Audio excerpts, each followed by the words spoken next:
You can't make any growth in life unless you let go of everything attached to your past self. So before I dive any deeper into this, we need to define the self. Who are we really? Obviously, on the superficial level, we're bodies of flesh, of just meat. We're physical beings. I'm speaking to you face to face. You see my face, you see my body, you see my hands. But if you take it a level deeper, what is running the vessel? And the answer to that is we're made up of our patterns, our habits, and our actions. And those things make up what is known as your identity, or your ego, or your self image, or your self. So the issue is when most people try to make change in life, they only focus on the goals and the actions and the habits. But if the identity isn't up to par, if you're not the person who is aligned with those goals in terms of character, and that goes back to the identity, of course, it's going to be a lot harder to get there. It's going to be near impossible because the identity is still clinging on to the old.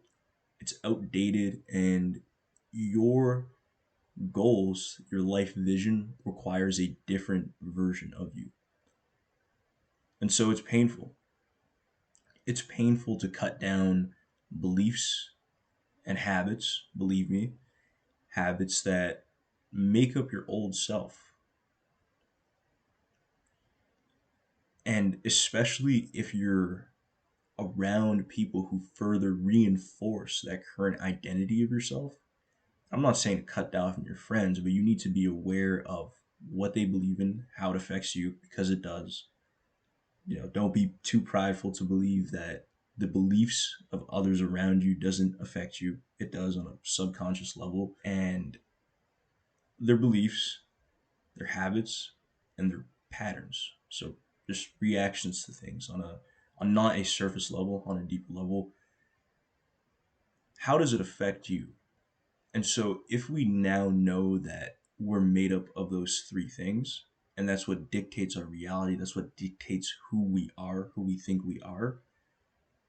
Imagine how much more dangerous that is if you have other, you could call it reflections of you, who further reinforce that identity within you. So it's kind of a overused saying that you're the sum of the average of the five people you spend the most time with. But this is true as well as when you do certain habits, when you essentially you are your environment.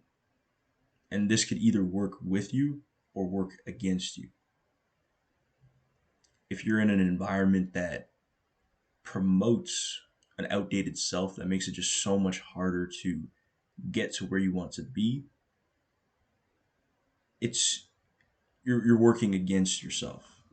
And so I've even noticed with myself, like I do make genuine character change, but as soon as I'm around certain people, it's like it could be the conversations, the beliefs, or just old patterns, like feelings or just patterns that are familiar that are the old self identifies with, they do come out. And that's how powerful your environment is, and why, in a sense, your friends could pull you down, but also it's up to you to, hold frame no matter what, and just become aware of this concept, communicate it to them, and just be open about how you need to drop these old habits or patterns or beliefs that don't serve you. And the best test to know if they're actually meant for you in your life is there's three reactions to this. It's number one, they agree with you because, and it could be someone who's a mentor, sort of, who is already on that path. They agree with you, therefore they are in alignment with what you want out of life. Or number two, someone realizes their old ways and they notice the change that you're trying to make, and you actually inspire them by being that change, being the change you want to see in the world, and becoming a new version, reinventing yourself alongside them. But unfortunately, there's also a number three, The person who doesn't want to change, they're unfortunately too attached to their ego to want to change.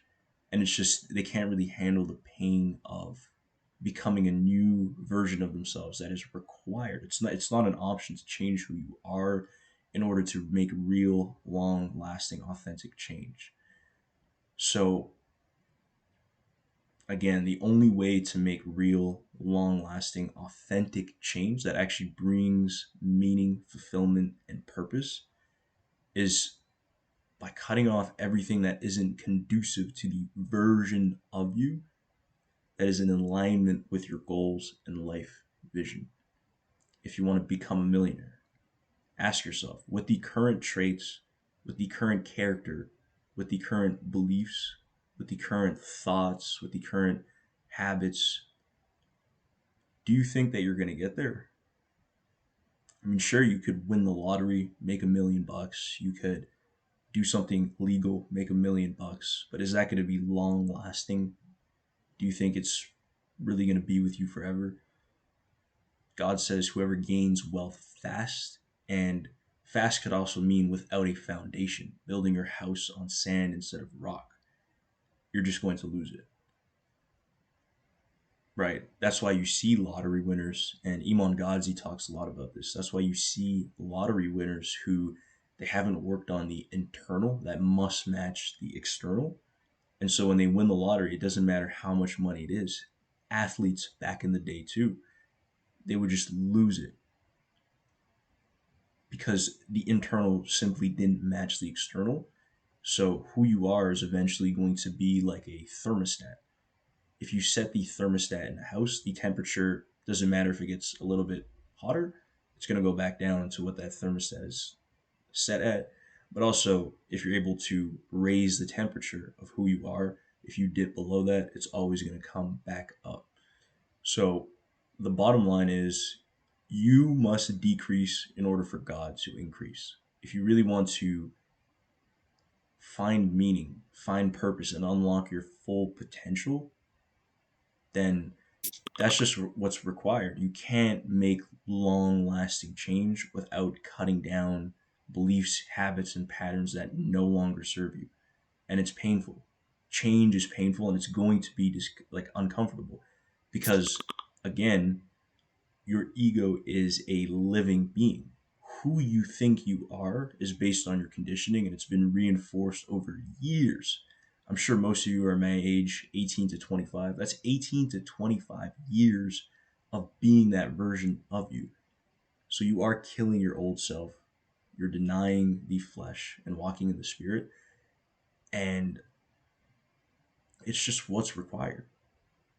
Your old self doesn't want to die, but would you rather stay comfortable and in your old self, or would you rather actually get the life that you really deeply desire? But it won't happen unless you become the version of you that is worthy of it. So I hope you enjoyed this video.